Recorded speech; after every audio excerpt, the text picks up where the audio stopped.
Heart Coach, and I wanted to jump on here really quick and share this information with you. So if you want to know how to tell yourself the truth, and if you want to make sure that 2025 is the year where your dreams actually come true, where you actually reach the level of goals that you're trying to reach, when you actually, can really, enjoy yourself, this is the year for you, and I wanted to get on today and talk to you about this. I am Adelai Brown, your heart coach, and I work with individuals to grow and cultivate heart equity. What is that? Personal, relational, and financial wealth that is obtained through authentic living. I know that you're trying to get the bag. I know that you've been going after your goals and you got your New Year's resolutions, you got your Q1 set up. But what I wanted to talk to you about is, why does it feel like every new year is the same thing? Right? You start off, you're excited, you're happy about what's going on, you got your goals, you got your resolutions, you got your Q1 set up, right? And then guess what happens? Nothing. You find yourself in the same cycle that you were in all the previous years. And I believe that that is happening because you have to learn how to tell yourself the truth. And I know that is hard. I know that is tough to tell yourself the truth. And a lot of times we think we're telling ourselves the truth, but the truth of the matter is we're not. And so I want to use an example about my mother and I, because I talk a lot about my mom and I. My mother passed away March 11th of 2024, and my life has not been the same since. However, one thing I realized, my mother and I, it's like we lived two lives. We always jokingly say my mother lived three lives, but it's like she and I had two different mother-daughter experiences. I started off, I grew up in the 80s and 90s. My mother was a single mom, very strong-willed, very independent, very loving. And I'm very proud of her because she created a very good support system for me to grow up in. I was raised around a lot of people who loved me and cared about me and supported my mother, knowing that she was a single mom. But I grew up not trusting my mother. I knew that if anybody messed with me, my mama would fight them. My mama could dang near unalive them, right? But when it came down to my feelings, my thoughts, what I thought about things, my mother wasn't safe for me. And I was very confused as to why. Hello, good evening. I was very confused as to why my father was not in my life. I was very hurt by that. I could not understand that. And for so long, I was angry at my mother and my father for my daddy not being in my life, right? Now, as my mother and I were growing, my mother was struggling with a sickness called lupus. It's an autoimmune disease, and it's really hard to deal with. And as she was struggling with that particular sickness, she also started dealing with another sickness, which was drug and alcohol addiction. So I don't know if you have ever had a loved one that struggled with addiction, especially if you had a parent that was addicted to drugs and or alcohol. My mother, both of them. It's really hard to deal with. And so here I am, this young girl, love my mother. We're growing up. My dad is not in my life. And, she and I are going through a lot of things. And I was really angry at my mother. I felt like she put her men before me. I felt like she cared about everybody else before me. And I felt like she wasn't safe. Like I said, I know, like if I told her somebody was messing with me, she would go and fight them. Maybe if it wasn't one of her boyfriends. That's just how I used to feel. And so I'm talking about this today because my mother and I went through radical transformation and healing by going through a hard work process that I go through with my clients. This is what my mom and I went through, and this is what I'm talking to you all about on this channel. I have over 600 videos where I'm talking about this heart transplant process that I went through, my mother went through, and I want to encourage you and support you as you go through, because I truly believe that healing and joy and peace is for all of us to have, but we have to be willing to do the work. Right? And so this is why your New Year's always end up feeling like it's the same thing. This is why, when you feel like, oh boy, new year, new me, and then 2 weeks in, I think they said January the 13th or the 14th is when most people fall off on all of their New Year's resolutions. And so I'm telling you this story about me and my mom because, we went through a lot of turmoil. My teenage years, I got pregnant as a young girl. I got pregnant at 17. I had my first child at 18. I was already out living on my own. I was angry at my mother.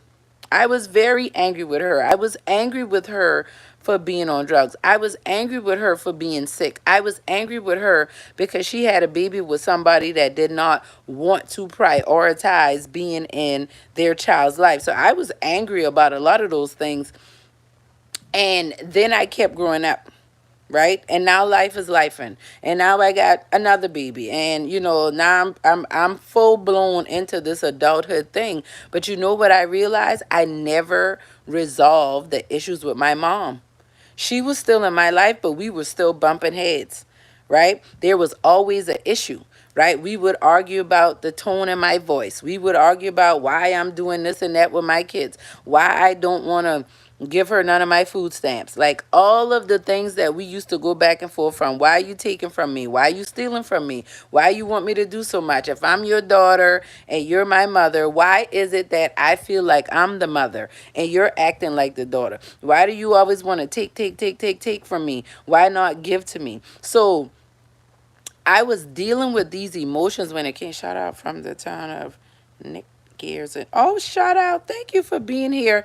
Did I pronounce that right? Hi, John. Thank you for being here. Happy New Year from Germany. So as I got older, right, I'm raising my family. Now I'm married. My husband and I, we got 4 children. And one of the things I realized was the past feelings and emotions and the way that I saw my life as a kid did not disappear as an adult. It was still there. If you could think about building a house and the foundation in a house, whatever materials you use to build the foundation in the house, that's what's going to be in that foundation. I don't care how much you remodel and renovate the house on the inside. Whatever it is that you put into that foundation or the lack thereof, that's what's going to show up in that foundation as you move forward. And what I had to realize was it did not matter that I got married. It did not matter that I, worked through being a teen mom and, got into the healthcare profession and became a healthcare professional and started working towards my nursing degree. It did not matter that I bought a house and got married and all of that. Guess what? I never told myself the truth about how bad it hurt that I didn't feel safe emotionally with my mother, that I couldn't ever tell her the truth because me telling her my truth, she would get angry. She would get upset. She would be argumentative with me about why I feel a certain way about her or my daddy or how they didn't take care of me or how they weren't there for me, how they didn't support me. And for a very long time, I was angry with my mother, but we just lived this tense mother-daughter life together. And I see a lot of people doing that. It's like you have a spouse or you have a parent or you have a child or you have a sibling, a brother, like a cousin or aunt or uncle, and you tolerate them because you love them. You tolerate them because you want them in your life, but deep down inside they irritate the heck out of you. Deep down inside, you wish you could really tell them how you really felt. And I just want to let you know that it's those hidden emotions that are causing you to feel like you're on the hamster wheel of life. That's why every new year looks the same.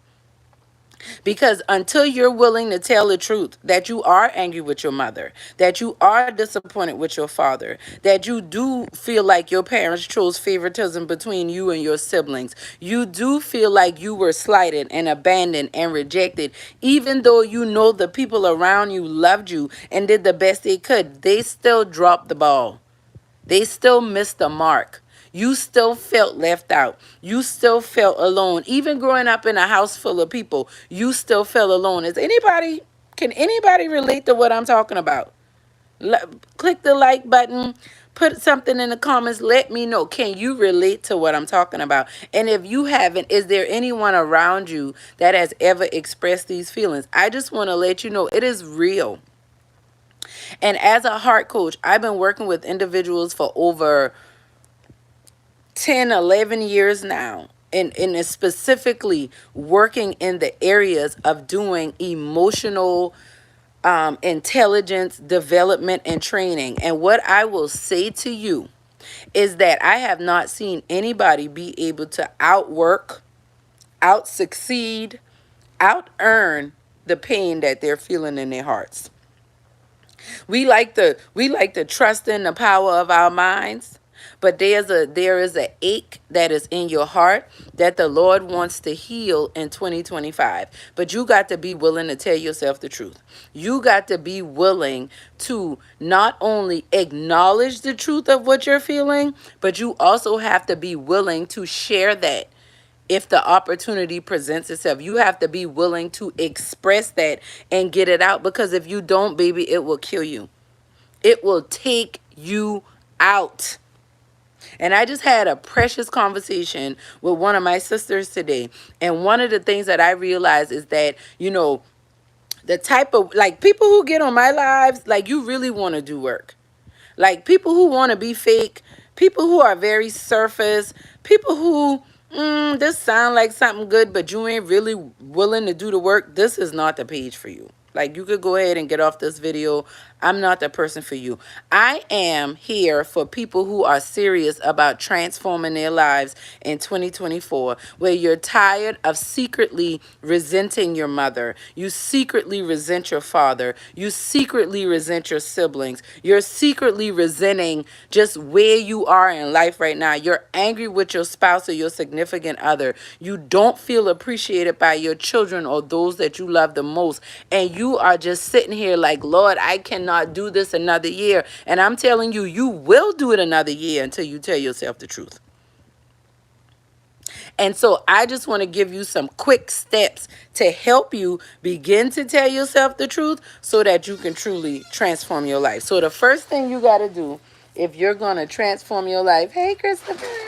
The first thing you got to do, hey, honey, if you're going to transform your life, if you're going to begin to tell yourself the truth so that you can experience a true new year in 2025, is you have to get connected. I don't know who you believe in.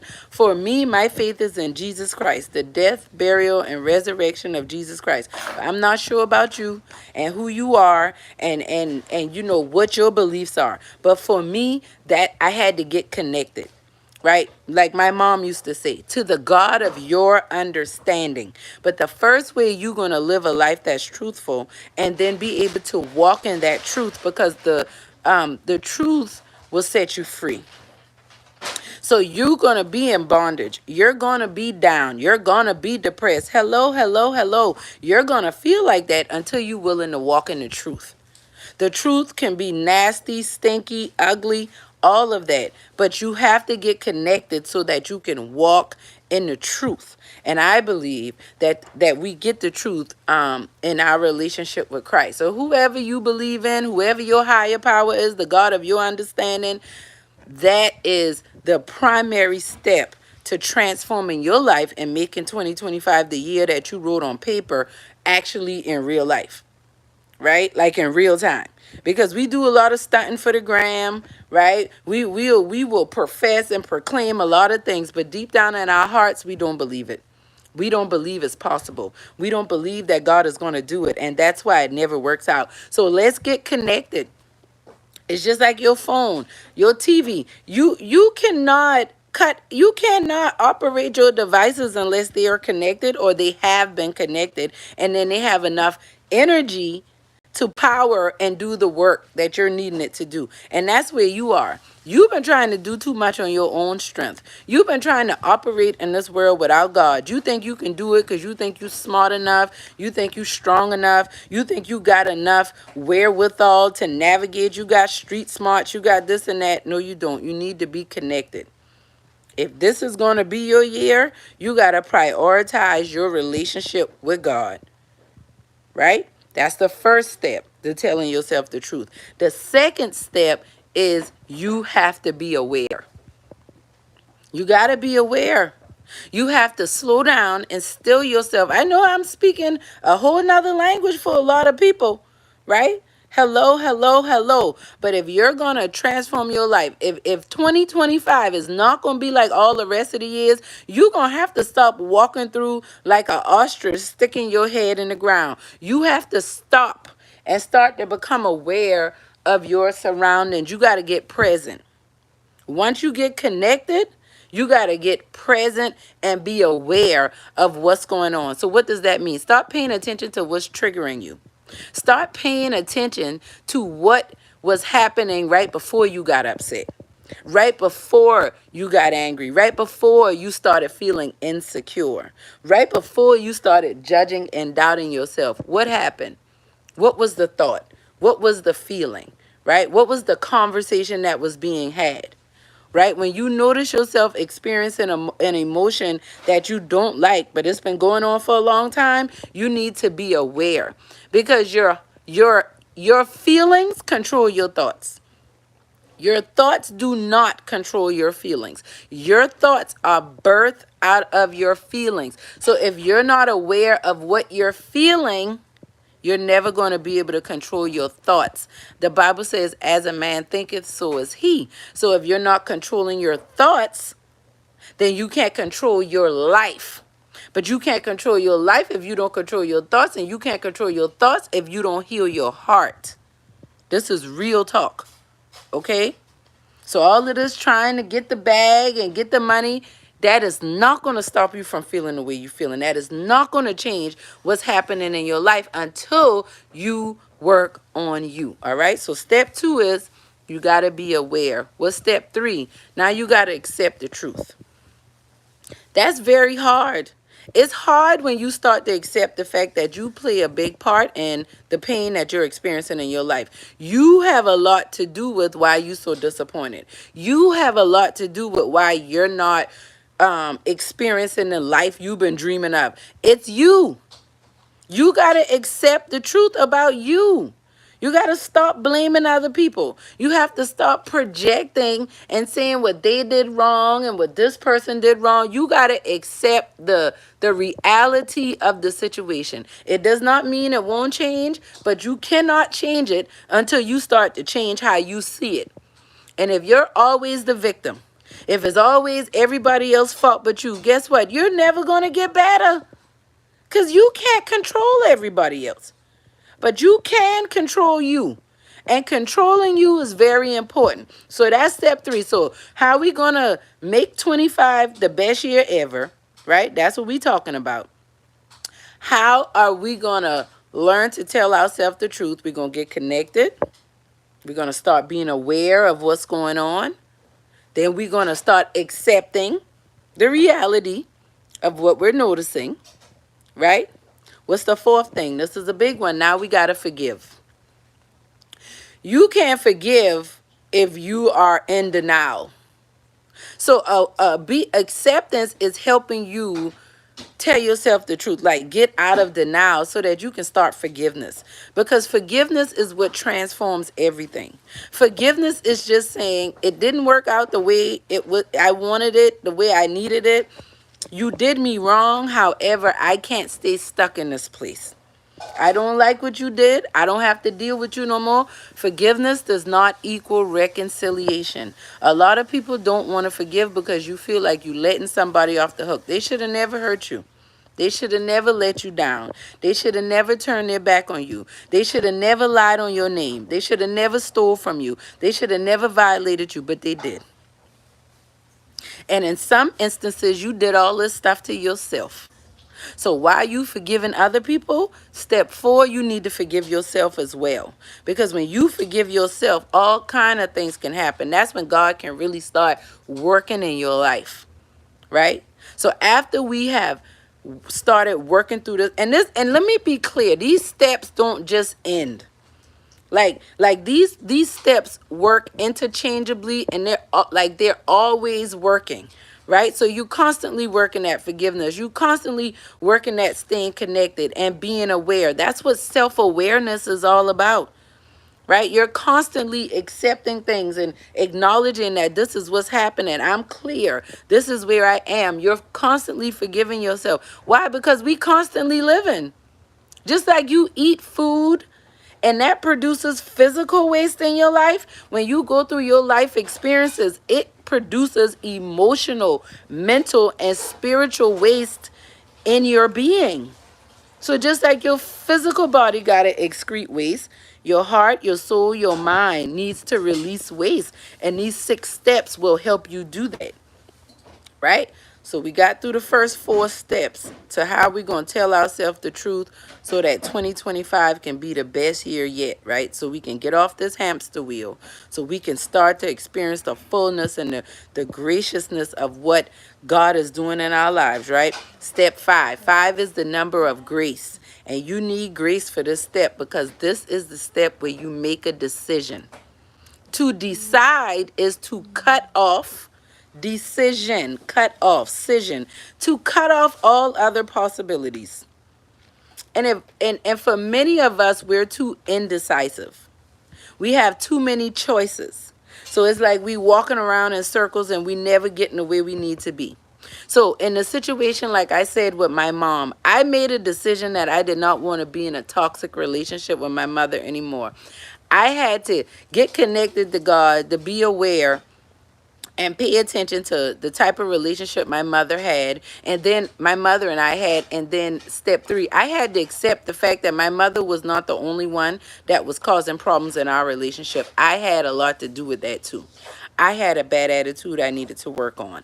I had unforgiveness in my heart toward my mother and my father that I needed to work on. So that was an impediment to us developing a better relationship. So as I started to become connected to God and reading my Bible and praying and fasting and meditating, I started to be more aware of what was going on and what was triggering me, why I was so triggered, why I was acting the way I was acting. I had to step 3, accept my part in this dysfunctional relationship. Step 4, I had to forgive myself. I had to forgive mommy. I had to forgive my daddy. I had to forgive a lot of other people.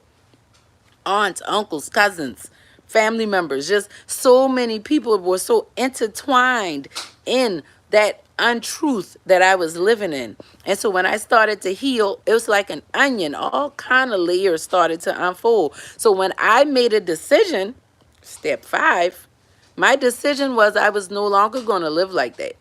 And so that meant I had to do what step 6. I had to take action into living a different way. I had to have a plan. I had to tell myself I'm not going to react a certain way. I'm going to respond. I'm going to prepare.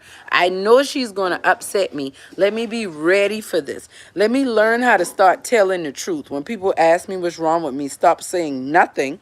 When it's clear that something is wrong, start telling the truth about what I'm feeling, what I'm experiencing. And I'm going to tell you, the real cheat code for me that really changed everything in my life is when I started journaling. I started journaling, and let me preface that by saying I started journaling, but I actually started telling the truth in my journal. Like before, I would journal, but I would be afraid somebody gonna read it, so I just would write a nice clean up version. I started pouring my heart out on those journals, and the Lord started to transform my life. Not just my life, my family. The Lord started to transform everything around me, and he still is. And as I would write in that journal, I would write the truth. Let me tell y'all what was the most amazing thing that would happen. the Holy Spirit started responding to what I was writing. So I would write something, and then God, using my own hand, would respond to the things that I was writing. And it was just back to connection. You see how the steps go? So from taking action in my healing, it brought me to a deeper connection, which brought me to new levels of self-awareness, which took me to levels of acceptance, that took me to different levels of forgiveness, that took me to making better decisions so that now I can take better action. And that's how the cycle goes. And so I want to invite you to join this community, to join this channel, to join me as we heal our hearts and transform our world together, right? Because we all need it. People out here thinking, you wonder why you can't lose the weight. You wonder why you can't save the money. A lot of that stuff goes back to the quality of your heart. But so many people are afraid of feeling their emotions. I just want to let you know that you can handle your emotions. You can handle those tears. You can handle that pain, that frustration, that confusion. You can handle it. But what you can't handle is denying it and ignoring it and letting it continue to wreak havoc and destroy your life. You're getting too old for that. It's time for you to do something new. And if you really want 2025 to be different, it's going to start with you. So think about it. I love y'all. And remember, when you heal your heart, you transform your life. This is Adelai Brown, your heart coach, signing out. And Happy New Year. You going to come tell everybody bye-bye? No. Come on. No. You don't want to? Turn that off. Okay. All right. Bye, y'all. Like, comment, subscribe, share.